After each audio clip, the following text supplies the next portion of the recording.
パンデミックのレトロスペクティブ研究とデータ分析を通じて新型コロナウイルスと戦う。人生において誰もが健康で長生きすることを夢見ています。社会全体で人類は病気と戦ってきました。データに少し注意を払うと、新型コロナウイルス感染症、発熱、その他の病気から最も効果的に回復するためのヒントが、より健康で長生きするためのヒントと一致していることに気づくでしょう。つまり、私たちは免疫系の医学的問題を克服するために常に戦っているということです。以下のヒントに注意していただければ、新型コロナウイルス感染症の背後にある科学が、免疫系と免疫力を強化する健康的なライフスタイルを送るのにも役立つ可能性があることに気づくでしょう。医療問題との戦い。少なくとも最も一般的な方法では、私は医療専門家ではないので、以下のことを実行する前に医療専門家に相談してください。代わりに科学技術データアナリストです。今日6月26日時点での私の新型コロナウイルスに関する考えと研究。感情的にリラックスし、ポジティブな姿勢を保ち、日々を楽しんで、ファイトでエースを決めましょう。これは、考え方が回復や医療問題と効果的に戦う能力に影響を与える可能性があるためです。イントロ。自分自身を隔離し、社会的距離を置きます。重篤な場合は必ず病院で治療を受けてください。重症者はウイルス量が多く、他の人に影響を与える細菌が増えることになるため、避けてください。課される負荷が高くなるほど、それらとの戦いはより困難になります。体をコントロールできるのであれば、体が圧倒されることは望ましくありません。環境内の細菌数を必ず管理してください。例えば、ワクチンは少量のウイルスに感染させて、免疫系の反応をうまく構築できるようにします。病気になったら、早い段階で体にこの機会を与えてください。安全性が重要です。中程度から大きな症状が発生した場合は、医師や病院に行ってください。無症候性の人には、最長5日間は新型コロナウイルスの症状がありません。自分には回復力がある、あるいは回復力がないと感じているかもしれないが、知らず知らずのうちにウイルスを他人に広めている可能性があるという人もいます。みんなも気をつけてね。予防原則。虫であり、安全であり、他の人を守るための行動をとりましょう。最善を尽くして適切な注意を払ってください。防止。社会的距離を置くことは自分自身と他人を守り、感染の蔓延を防ぐ最も効果的な方法です。健康を維持し、免疫力を高めるために運動しましょう。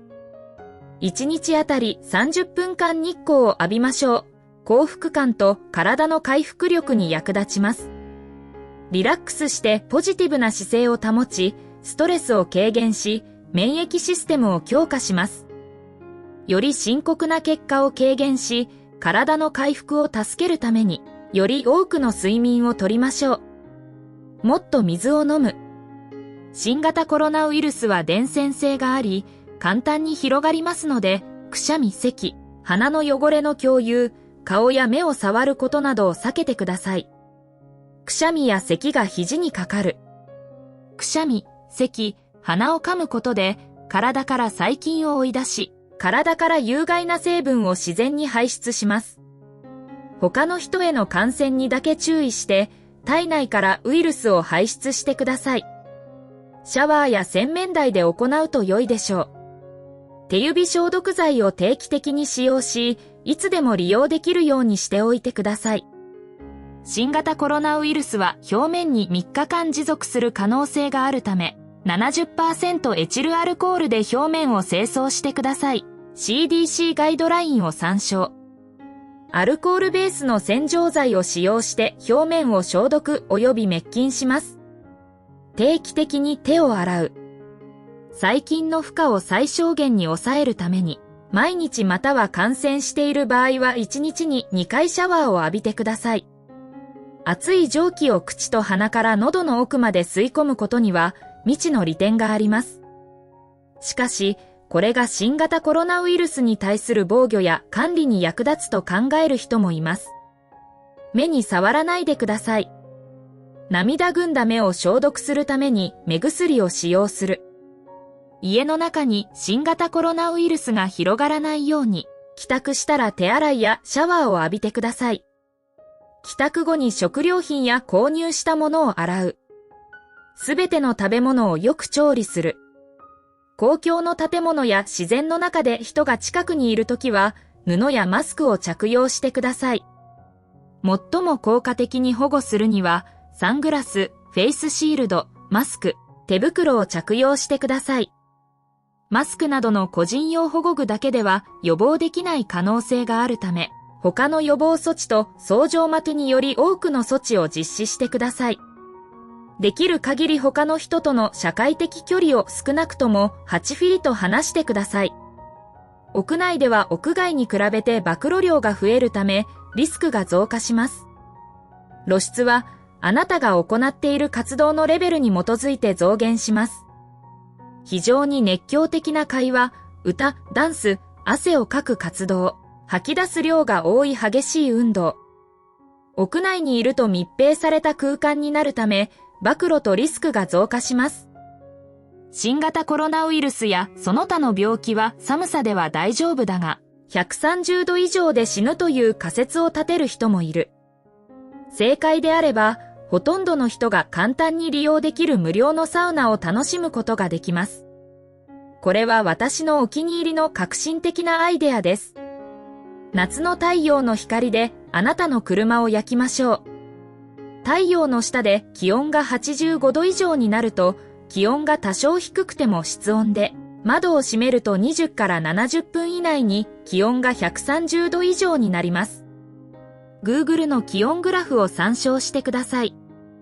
喉を潤す蜂蜜、コーヒー、未調理のエキストラバージンオリーブオイル、胡椒、本物の玉ねぎまたは粉末玉ねぎのみじん切り、本物のニンニクまたはガーリックパウダー、チキンスープ、ザクロ、その他の自然な血液を薄めるものなど、健康に役立つ食べ物や飲み物を摂取しましょう。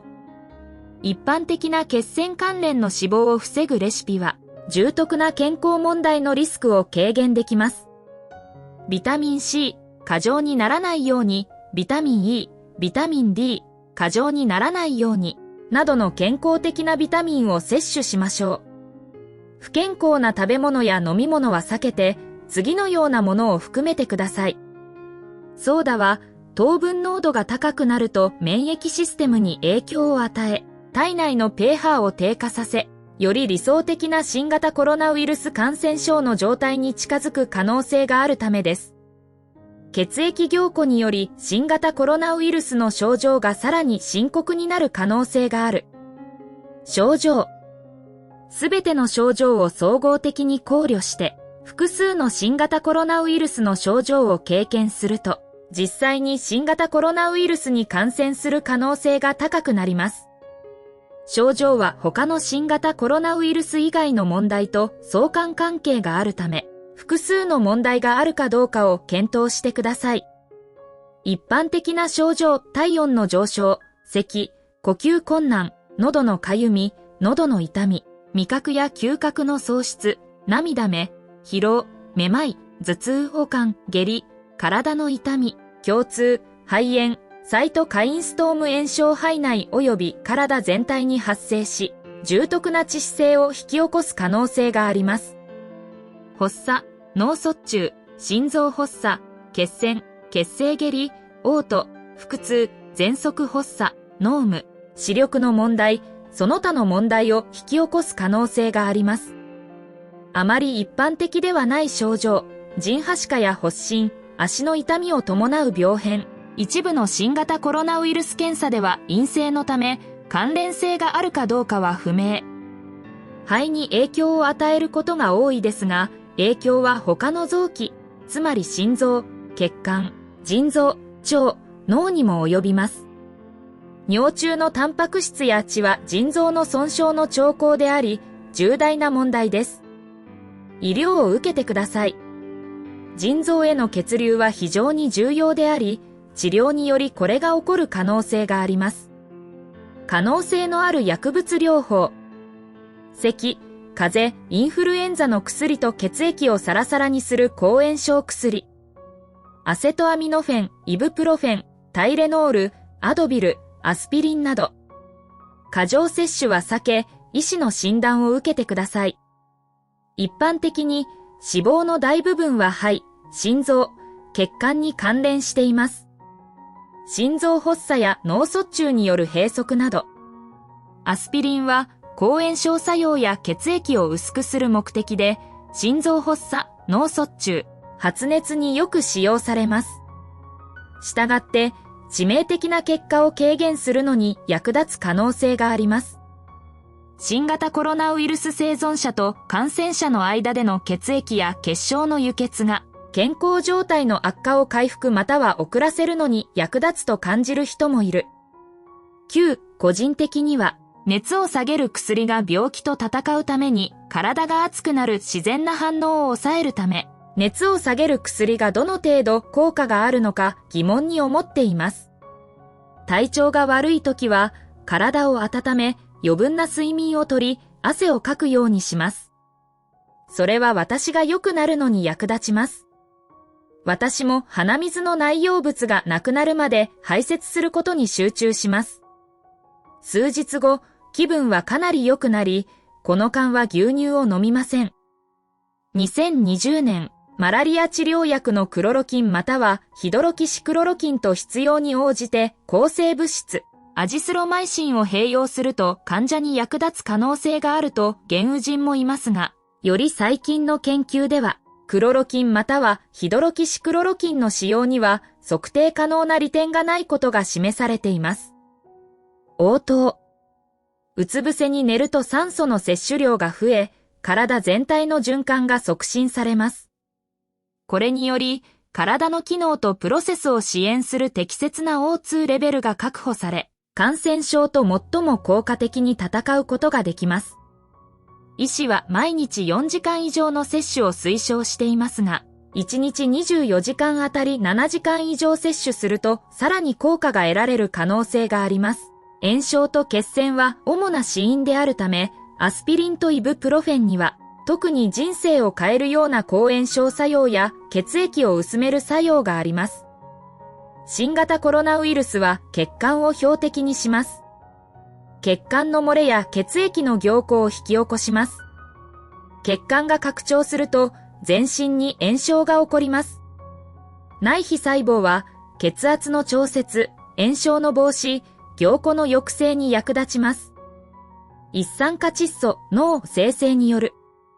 スタチン薬はコレステロール値を下げ、脳卒中や心臓発作のリスクを効果的に軽減します。在宅でも入院中でも、ベッドの上であっても腕や足を上下に動かすなど、活動性や運動動作を維持してみてください。軽い運動をすると、体全体の循環と体内酸素レベルが増加します。これと十分な睡眠を組み合わせることで、最も有害な結果を最小限に抑えることができます。新型コロナウイルスによる酸素レベルへの影響や炎症の増加は、新型コロナウイルスからの回復が成功した後でも、主要な臓器に非常に有害な長期的な影響を引き起こす可能性があるため、新型コロナウイルスとの戦いの予防中、戦いの最中、そして戦いの後に、これらの影響をできるだけ軽減してください。運動、健康的な食事と水分補給、酸素を循環させるためにうつ伏せになり、抗炎症作用のある刺激物や軽食を摂取することで、この症状を軽減します。新型コロナウイルスやその他の病気と戦うために、体がより多くのエネルギー、栄養素、カロリーを燃焼できるように、食べる量を減らすのではなく、より多く食べるようにしてください。特に嘔吐や下痢の後は、体に水分を補給し、戦うためのエネルギーを補給するようにしてください。くしゃみ、鼻水、嘔吐、そしてその2は、厄介な有害な細菌、ウイルス、細菌を排除する自然な方法です。これらは体の自然な機能であるため、これらの活動を減らすのではなく、より多く行うようにしてください。すべてを他人に公開しないように注意してください。マインドフルネス、回復力、ポジティブ思考。不安、ストレス、憂鬱、恐怖、その他の感情状態は役に立ちません。むしろ、身体へのストレス要因を増大させるため、新型コロナウイルスやその他の健康上の欠陥との戦いの有効性を妨げます。暴露リスクと医療機関に行く必要性を最小限に抑えるために、ドライブスルー検査施設が設置されています。テストを受けましょう。情報を入手してください。そして家庭用検査キットも存在します。テストを受けましょう。情報を入手してください。新型コロナウイルスの感染拡大を制御するには、社会的距離と隔離が不可欠です。距離を置くことが命を救う最も効果的な解決策です。パンデミックに対するより積極的な隔離体制と基準は、世界中で有効であることが証明されているため、非常に必要とされています。一世帯あたり最大2人までの買い物をし、これらの活動やその他の活動の頻度を減らす必要があります。子供を食料品の買い物に連れて行くのを早めてください。参加するときにその場にいる必要も、すべてに触れる必要もありません。絶対に避けられます。太陽光は非多孔性表面上のウイルスを効果的に不活化し、わずか数分でウイルスを測定可能なほど大幅に減少させる可能性があります。したがって、ビーチや自然は他人から距離を置いて時間を過ごすのに最適な場所かもしれません。テクノロジーベースのモニターを使用して呼吸数と心拍数を測定することで、自宅から患者をより適切に監視し、感染者の症状が重すぎて自宅隔離ケアができず、入院が必要になった時期を特定できます。医療業界におけるロボットの使用の増加。新型コロナウイルスは業界に革命を起こす可能性があり、中国ではパンデミックが活発に研究されているロボット技術によりロボット工学が多くの命を救う可能性がある。新型コロナウイルスの影響下でワシントンからカリフォルニアまでロボットを活用した新しいコーヒー製造店がオープンしている。紫外線、つまり PXUV は新型コロナウイルスを除去するために手作業や暴露を必要としないため、新型コロナウイルスに対する滅菌に最適と考えられます。空気循環や消毒システムが改善された病院、建物、住宅、ファンを戦略的に使用することで、新型コロナウイルスの感染拡大を緩和し、新型コロナウイルスの回復を促進できる可能性がある。二次感染、新型コロナウイルスには8種類以上の株があり、変異により回復後に他の株への感受性が再発する可能性があります。再発、人によっては、6週間程度にわたって体調不良と改善のサイクルを経験する人もいます。新型コロナウイルスは長期的な健康への影響をもたらし、その影響は生涯続く可能性があるようです。ですから、この問題を真剣に受け止め、これらの人々の一人にならないようにできる限りのことをして、重症化、または長期化しないように努めてください。8から13週間新型コロナウイルス感染症を患っている人もいます。長期的には望まないでしょう。できるだけ早く新型コロナウイルスを克服するために熱心に取り組んでください。検査の種類、拡散検査、血清学部的検査、抗原検査、補助検査など。統計。軽症の場合の回復期間は約30分です。2週間。重篤な場合の回復期間は約30分です。6週間。重症例では、ほとんどの場合、2から8週間で死亡します。だからこそ私は、戦いを長引かせ、体に戦う時間を与え、同時にできるだけ早く戦いを撃退せよと言っているのです。もちろん言うは安く行うは難しい。糖尿病や血圧の問題にかかりやすい人のリスクは増加します。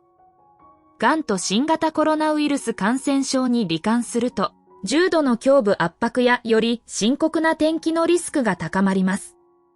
米国の感染者の大多数には、アフリカ系アメリカ人、ネイティブアメリカン、ヒスパニック系が含まれており、これは潜在的に意識の欠如と情報不足が原因です。感受性の素因によるものではありません。情報共有は良いことです。新型コロナウイルス感染症の最良の結果を見つけるためには、電子コミュニケーションが不可欠である可能性があります。入手可能な最高の情報と協力的なソーシャルネットワークを備えて、困難な時期を乗り切りましょう。自らを学び、生産的な健康を意識した情報を共有しましょう。偽陰性は、例えば患者の 30% で抗体数が低いことに関連している可能性があります。したがって、症状があり、新型コロナウイルスに感染していると考えられ、新型コロナウイルス感染症の検査で陰性となった場合には、再度新型コロナウイルス検査を行ってください。必要に応じてテストを繰り返す必要があります。体内の T 細胞は他のコロナウイルス株との戦いで得られます。2015年から2018年の株は実際にウイルスを標的にしており、将来のウイルスとの戦いに役立つ可能性があります。2回以上新型コロナウイルス感染症が再発した後も体調が良好である場合は、新型コロナウイルス感染症に対する免疫力が高いことを意味している可能性があります。男性と妊婦はリスクや死亡率が高い可能性があります。男性は新型コロナウイルスの細胞内への侵入能力を高めるテストステロンなどの男性ホルモンであるアンドロゲンの影響で、重篤な病気や死亡のより大きなリスクに直面している可能性があります。男性型脱毛症は多くの場合、強力なアンドロゲンの兆候です。アンドロゲン欠乏により、新型コロナウイルス感染症の重症度が軽減される可能性があります。血液中に乳酸脱水素酵素、LDH、組織損傷マーカーを有する人の割合が高いと、新型コロナウイルスによる死亡の可能性が高くなる可能性がある。予防に重点を置く。新型コロナウイルス感染症と草状末にがん、腎臓病、心臓病、脳卒中を患っていることが分かっている場合は、たとえ新型コロナウイルス感染症悪化の初期の兆候であっても、早めに入院を検討してください。人生では楽観主義者だが、ここでは悲観主義者2020年の名言、いつかは誰もが感染するかもしれないと思う。感染すると毎日抗体が作られるので、重症の場合は体が耐えられるよう、できるだけ戦いを長引かせるのが理想的だ。できるだけ多くの抗体を作成します。ウイルス量。所定の体積内のウイルスの量。それは重症度に関係します。馬鹿げているように聞こえるかもしれませんが、このような理由から、私は重篤な症状で入院している人から新型コロナウイルスに感染するよりも、大丈夫な状態の人から新型コロナウイルスに感染することを望んでいます。より少ない負荷によって影響を受けると、戦いで体が圧倒されるのではなく、より効果的な戦いのために抗体を形成する時間がより多くなる可能性があります。暴露。医療施設や生活支援施設の近くの郵便番号。カリフォルニア州サクラメント、特に主要空港ハブのある都市や州が最も影響を受けているようだ。新型コロナウイルスはアフリカや世界中の他の場所に影響を与えていますが、新型コロナウイルスを追跡するデータが記録または共有されていないため、特定の地域では数値が低い傾向にあります。暴露数が低いこれらの地域は、発展途上国で必ずしも暴露数が低いわけではありません。先進国は単純にデータを追跡し、より多くのデータを共有します。詳細と新型コロナウイルスモデリングについては、nixtrain.org を参照してください。可能性のあるワクチン。